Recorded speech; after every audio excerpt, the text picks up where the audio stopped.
Content monetization আসলে অনেক সময় পে আউট সেটিং করতে হয়। তাই কিভাবে পে আউট সেটিং করতে হয় চলুন দেখে আসি। প্রথমে ফেসবুক আইডি ওপেন করে নিব। এখন প্রোফাইল আইকনে ক্লিক করব। এখন প্রফেশনাল ড্যাশবোর্ডে ক্লিক করব। তারপর মনিটাইজেশনে ক্লিক করব। এখন সেট আপ পে আউট অ্যাকাউন্টে ক্লিক করব। এখন নাম, জন্ম তারিখ ও কান্ট্রি পূরণ করে নেক্সট ক্লিক করব। এখন আমার এখানে যেমন আছে তেমন রেখে নেক্সট ক্লিক করব। এখন এই পেজে আপনি আপনার সম্পূর্ণ ইনফরমেশন ভালোভাবে লিখবেন। তারপর দেখে নেবেন কোথাও ভুল আছে কিনা। ভুল থাকলে সেটা সংশোধন করবেন। এখন নিচের বক্সে টিকমার্ক দিয়ে নেক্সট বাটনে ক্লিক করব। ব্যাংক সিলেক্ট করে লিঙ্ক পে আউট মেথডে ক্লিক করব।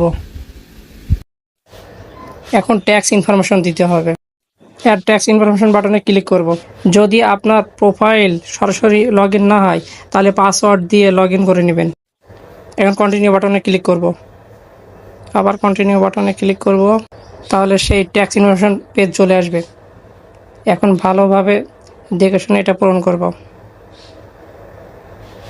উপরে ইন্ডিভিজুয়ালি থাকবে, নিচে নো করব, তারপর এটা আমরা নো করব। এখন নেক্সট বাটনে ক্লিক করব।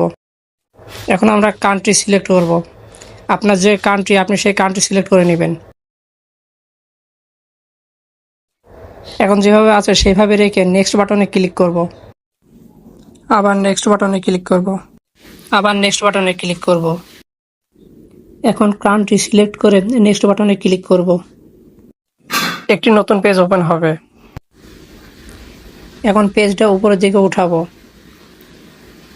তারপর উপরে টিক মার্ক দিব। তারপর সিগনেচারে ভোটার আইডি কার্ডে যেভাবে নাম আছে সেভাবে নামটা লিখব।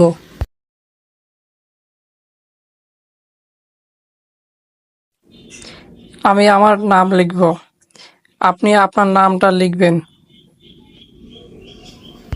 দেখে শুনে ভালো করে লিখবেন যেন কোথাও ভুল না হয়।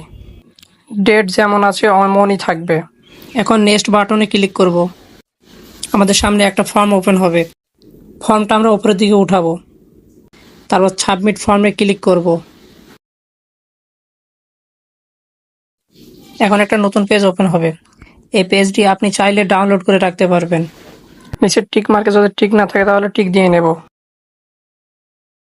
এখন ডান বাটনে ক্লিক করব। তাহলে পে আউট অ্যাকাউন্ট সেটিং হয়ে যাবে। এভাবে পে আউট অ্যাকাউন্ট সেটিং করতে হয়। ভিডিওটি যদি ভালো লাগে তাহলে অবশ্যই একটা লাইক করবেন, একটা কমেন্ট করবেন, অবশ্যই শেয়ার করে দিবেন যাতে অন্য কেউ দেখে পে আউট সেটিং করতে পারে। সম্পূর্ণ ভিডিও দেখার জন্য অসংখ্য ধন্যবাদ। সবাই ভালো থাকবেন, সুস্থ থাকবেন। আসসালামু আলাইকুম।